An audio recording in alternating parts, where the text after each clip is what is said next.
अस्सलाम वालेकुम champions, hope so आप सब ठीक ठाक होंगे। 3 पेपर्स गुजर चुके हैं और अब पेपर है बायो का। बायो बच्चों को काफ़ी डिस्टर्ब करती है फर्स्ट ईयर में, क्योंकि 9th-10th में चैप्टर्स थोड़े होते हैं। फर्स्ट ईयर काफ़ी कॉम्प्लेक्स हो जाती है, लेकिन सेकंड ईयर में फिर लेवल हो जाती है। सही है। मैं आज आपको बताऊंगा पेयरिंग स्कीम जो है बायो की फर्स्ट ईयर 2025 का जो एग्ज़ाम है उसकी कैसे आएगी। तो बच्चों, सबसे पहले ऑब्जेक्टिव आएगी। आपको ऑब्जेक्टिव के 17 एमसीक्यूज अटेम्प्ट करने होंगे, जिनमें से सारे चैप्टर में से एक एक एमसीक्यूज आएगा। लेकिन ये जो 3 चैप्टर्स हैं 10, 14 और 16, इन चैप्टर्स में से दो दो एमसीक्यूज आएंगे। मीन्स ये कि 17 में से 6 मार्क्स आप इन चैप्टर्स को अच्छे तरीके से करने से ले सकते हैं। ठीक है। अच्छा, अब इसका जो तरीका है ना वो ये है कि आपने इन 3 चैप्टर्स के एमसीक्यूज अच्छे तरीके से कर लेने हैं। अब ये एमसीक्यूज कहाँ से करने हैं? सबसे पहली चीज़, पास्ट पेपर्स स्कॉलर वालों के या किसी और कंपनी के आपने पास्ट पेपर्स परचेज कर लेने हैं और ये वाले एमसीक्यूज आपने कर लेने हैं। इन चैप्टर वाइज के भी और पास्ट पेपर्स में जितने भी आए हुए हैं ना, अच्छे तरीके से कर लें। वही रिपीट होते हैं, वही बार बार आते हैं, इसलिए आपने इस पर बिल्कुल कोताही नहीं करनी। ठीक है। उसके बाद हम देखते हैं कि जो शॉर्ट क्वेश्चन है, सब्जेक्टिव पोर्शन है, उसका जो हमारे पास फर्स्ट पार्ट है ना, उसमें हमारे पास आएंगे 12 क्वेश्चन, जिनमें से आपने 8 अटेम्प्ट करने होंगे। ठीक है। जो चैप्टर नंबर 2 है उसमें से एक शॉर्ट क्वेश्चन आएगा, चैप्टर 3 में से 3 आएंगे, एक चैप्टर नंबर 8 में से 2 आएंगे, 10 में से 4 आएंगे और 11 में से 2 शॉर्ट क्वेश्चन आएंगे। अच्छा, अब ये 10th चैप्टर है ना, किंगडम एंड इमेरिया वाला, ये बड़ा कॉम्प्लेक्स और टफ चैप्टर है। ठीक है। इसको करने का एक तरीका है, सिर्फ एक ही तरीका है ये करने का। अगर आप अपना टाइम वेस्ट करने से बचाना चाहते हैं, आपकी तैयारी नहीं है, तो यही करें कि जितने भी पास पेपर हैं उनमें इस चैप्टर में से जितने भी क्वेश्चन आए हैं ना, वो अच्छे तरीके से पढ़ लें। जो ज़्यादा बार आए हुए हैं वो ज़्यादा अच्छे से रिवाइज कर लें। लेकिन अगर आप ये वाला चैप्टर नहीं करना चाहते हैं तो कोई मसला नहीं है, आपके शॉर्ट क्वेश्चन इन चैप्टर को भी करके कंप्लीट हो जाएंगे। तो मेरा ओपिनियन यही है कि चैप्टर नंबर 2, 3, 8 और 11 अच्छे तरीके से कर लें। ये करने से क्या होगा, आपके शॉर्ट सारे कवर हो जाएंगे और लॉन्ग के भी आपके 3 पार्ट कवर हो जाएंगे। ठीक है। जो हमारे पास शॉर्ट क्वेश्चन का नेक्स्ट पार्ट है ना, उसमें भी सेम ही है। 12 आएंगे, 8 आपने अटेम्प्ट करने होंगे। ठीक है। चैप्टर नंबर 1, 2, 4, 7, 9 और 14 में से। अब ये चैप्टर नंबर 7 जो है, इसमें से भी लॉन्ग क्वेश्चन नहीं आता। ये देखें, बड़े बोर्ड वाले तेज होते हैं, इस चैप्टर में से लॉन्ग क्वेश्चन नहीं देते। जिस तरह यहाँ 10th में था लॉन्ग नहीं दिया, लेकिन इनमें से कुछ 4 शॉर्ट दे देते हैं ताकि बच्चे मुश्किल में पढ़ जाएं, चैप्टर स्किप ना कर सके। इसके लिए अब आपने यही करना है कि चैप्टर नंबर 7 इजी है काफ़ी। इसके 4 क्वेश्चंस आपने अच्छे तरीके से अटेम्प्ट करने हैं। ये चैप्टर नंबर 7 अच्छे तरीके से करके जाना है। साथ चैप्टर नंबर 1 है, चैप्टर नंबर 1 के शॉर्ट क्वेश्चंस काफ़ी इजी है, ऑर्गेनाइजेशन वाले में से आ जाता है।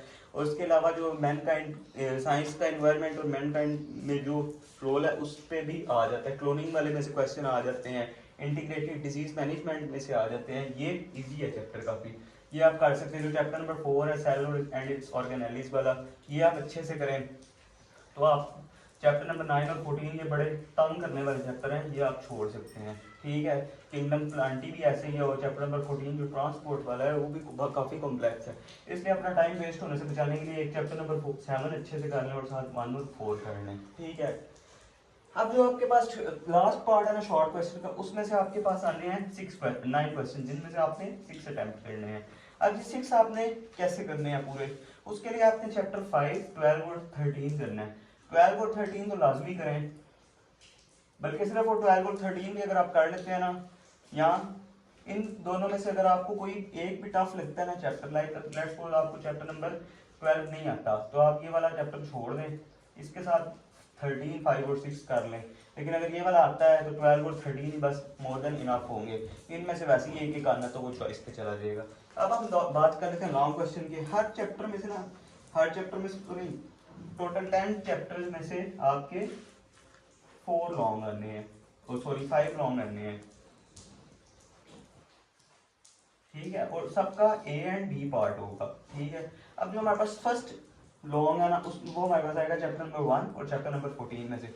इसको तो आप सिंपल क्रॉस कर लें, ये तो करने की जरूरत ही नहीं है, क्योंकि चैप्टर नंबर 14 आप करने बैठेंगे ना तो आपकी रिवीजन पूरे 13 चैप्टर्स की नहीं होगी, बाकी सिर्फ एक ही होगा और इसी पे ही आपको डिपेंड रहना पड़ेगा। बाकी बुक आपकी रिवाइज नहीं हो सकती। ये वाला जो पेयर है ये मोस्ट ऑथेंटिक है, ये वाला लाजमी करें। जो फंजाई वाला चैप्टर है ये भी इजी है, इसके इकोनॉमिक यूजेस आते हैं अक्सर, और इसके जो डिसएडवांटेजेस है वो आते हैं। चैप्टर नंबर 2 कॉम्प्लेक्स मॉलिक्यूल्स वाला है, कार्बोहाइड्रेट्स, प्रोटीन, लिपिड्स, इनमें से ही क्वेश्चन आता है, और ये करने से आपके शॉर्ट भी 2-3 कवर हो जाएंगे। ठीक है, ये वाला क्वेश्चन आप लाजमी करें। उसके बाद चैप्टर नंबर 4 और 12, ये भी बड़ा इजी चैप्टर है। ठीक है, चैप्टर नंबर 4 और 12, 4 सेल ऑर्गेनेलिस वाला ये भी बच्चों को आता होता है, और 12 भी इतना एज सच डिफिकल्ट नहीं है। ये दोनों आप कर लेंगे ना तो आपके 2 लॉन्ग कवर हो जाएंगे। ठीक है, अब चैप्टर 5 और 11 है ना, ये अगर आपके पास टाइम है ना तो उस वक्त करें। मतलब लेट्स सपोज अगर आपको ये दोनों चैप्टर नहीं आते, ठीक है, अब आपने ये नहीं है कि 14 की वजह से आप कहें कि हमने यही 2 करने हैं ताकि आपके लॉन्ग पूरे हो, तो ये टाइम बड़ा वेस्ट हो जाना है। चैप्टर नंबर 5 और 11 करने से, 11 बायोएनर्जेटिक्स वाला अच्छा खासा टफ टाइम देता है। इसके लिए आप सिर्फ ये करें कि अगर आपका टाइम शॉर्ट है या आपकी तैयारी नहीं है तो सिर्फ चैप्टर नंबर 1 अच्छे से साथ कर लें, 14 बेशक स्किप कर लें। तो इससे एटलीस्ट ये होगा कि आपका लॉन्ग का एक पार्ट तो कवर होगा ना, एटलीस्ट 4 मार्क्स आपके कंफर्म होंगे। और अगर ये दोनों आप कर लेंगे तो आपके 2 लॉन्ग और कवर हो जाएंगे। मतलब ये कि 20 आउट ऑफ 24 मार्क्स आपके आ सकते हैं सिर्फ ये 4 चैप्टर और एक चैप्टर नंबर 1 करने से। ये तो वैसे ही ईजी है, ये हो जाएंगे। इसके अलावा आपको चैप्टर नंबर 5 करने की जरूरत नहीं है, 6 करने की जरूरत नहीं है, 9 करने की जरूरत नहीं है, 11 करने की जरूरत नहीं है। इनके चक्करों में 14 की वजह से आपने इनको भी लेके साथ चलने की जरूरत नहीं है। ये ना हो आप इनके चक्करों में अपने बाकी की भी तैयारी खराब करें। चलें लेट्स सपोज आपके 20 मार्क्स यहाँ से आ जाते हैं, शॉर्ट आपके यहाँ से सारे कवर हो गए, कितने 44 मार्क्स। और ऑब्जेक्टिव अगर आप मॉडल पेपर से अच्छी तरह से करते हैं, पास पेपर वाली, तो वो भी आपके 17 मार्क्स कंफर्म हो जाएंगे। ये देखिए टोटल 81 आउट ऑफ 85 मार्क्स आप ले सकते हैं सिर्फ इन चैप्टर्स को तैयार करके। आप चैप्टर नंबर 6 आप छोड़ दें, मोनेरा वाला, चैप्टर नंबर 9 किंगडम प्लांटी आप छोड़ सकते हैं, वायरसेस वाला छोड़ सकते हैं, बायोएनर्जेटिक्स छोड़ सकते हैं, और आपको क्या चाहिए। ठीक है, लॉन्ग की बात करो, शॉर्ट तो फिर करने पड़ेंगे क्योंकि शॉर्ट के आपने ये वाले कवर करने हैं। चैप्टर नंबर 10 अगर आप करना चाहते हैं तो वो आपको मैंने ऑलरेडी बता दिया कि सिर्फ शॉर्ट क्वेश्चंस करें और इससे आपका कवर हो जाएगा फर्स्ट पार्ट शॉर्ट क्वेश्चन। लेकिन इतना इंपॉर्टेंट नहीं है क्योंकि जिस वक्त आपने चैप्टर 2 और 8 वाला लॉन्ग करना है, 3 आपके यहाँ से कवर हो जाएंगे। ये एंजाइम्स वाला चैप्टर है, ये तो वैसे ही बहुत ईजी है, तो ये आप करेंगे तो इंशाल्लाह आपके 80+ मार्क्स कंफर्म हो जाएंगे। दुआओं में याद रखिएगा, मिलते हैं नेक्स्ट पेपर में। Thank you.